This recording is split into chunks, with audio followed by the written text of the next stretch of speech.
Hola, ¿qué tal? Soy el pastor Fernando Sánchez, pastor de la Primera Iglesia Bautista de la ciudad de Ducor, California. Quiero compartir contigo este espacio devocional del día de hoy, donde vamos a meditar en Romanos capítulo número 9, partiendo del versículo número 1 hasta el versículo número 13. Le he titulado a esta meditación de la siguiente manera: La soberanía de Dios, la soberanía de Dios. ¿Sabe usted que Dios es soberano? Es decir, que Él es el más grande sobre todas las cosas, que no hay nadie por encima de Él, porque Él es el Señor todopoderoso, soberano. Eso significa la soberanía de Dios. ¿Sabes? Pero yo aprendo por lo menos 3 cosas que me gustaría dejar en tu corazón, que yo creo se desprenden de esta meditación de Romanos capítulo número 9, del versículo 1 al 13. La primera de ellas tiene que ver con lo siguiente: Dios, en su gran soberanía, número 1, nos permite experimentar momentos de tristeza y de dolor.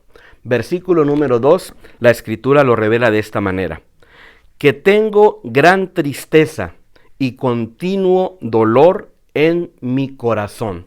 El apóstol Pablo estaba desgarrado por la tristeza, estaba pasando por un proceso muy doloroso en su corazón al mirar cómo el pueblo de Dios no hacía lo necesario para acercarse a él, cómo estaban despreciando las palabras de Dios, cómo se habían hecho a un lado de cada una de las bendiciones que Dios había tenido. Y el Pablo experimenta ese dolor tremendo en su alma, una gran tristeza. Querido hermano y hermana, habrá momentos en que en su soberanía Dios nos permita pasar por algún momento de tristeza, por algún momento de dolor. Pero recuerda algo: aun cuando pasemos por tristeza, aun cuando pasemos por crisis y dolor, Dios nos acompaña y nos va ayudando en cada momento de la vida. No se te olvide esto. ¿Sabes por qué? Porque cuando atravesemos por momentos difíciles, recuerda algo: Dios lo ha permitido y Él te va a acompañar en cada uno de esos momentos. La segunda cosa que yo aprendo acerca de la soberanía de Dios es que Dios, incluso dentro de su soberanía, nos bendice abundantemente. Mira lo que dice el versículo número 4 y me gustaría compartírtelo desde la versión Dios habla hoy. Dice el versículo número 4, hablando del pueblo de Israel. Dice: y Dios los adoptó como hijos. Dios estuvo entre ellos con su presencia gloriosa, y les dio alianzas, la ley de Moisés, el culto y las promesas. ¡Wow! Sabes, igual que el pueblo de Israel, Dios también a nosotros nos bendice. Igual de esa manera, Dios nos ha adoptado, nos ha hecho sus hijos, a pesar de que nosotros estábamos completamente descarriados, ajenos a su voluntad. Dios en su gran soberanía te escogió a ti, te tomó, te hizo parte de su familia y ahora eres un hijo o una hija de Dios.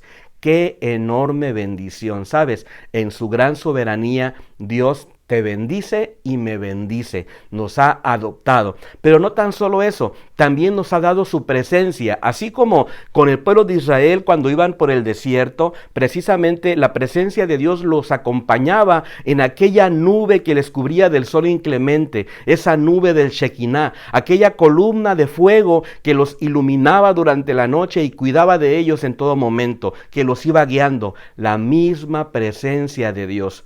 Hoy, en este momento, en pleno siglo XXI, Dios también nos acompaña. Su presencia está con nosotros. Él nos va guiando. Él también nos da sus alianzas, sus pactos, sus nuevos pactos, pero sobre todo, cada una de las promesas que usted puede obtener de la palabra de Dios. Dígame si no, Dios es un Dios tan grande, tan maravilloso y tan lleno de misericordia. La tercera cosa que yo puedo observar es que Dios en su soberanía también decide amarnos.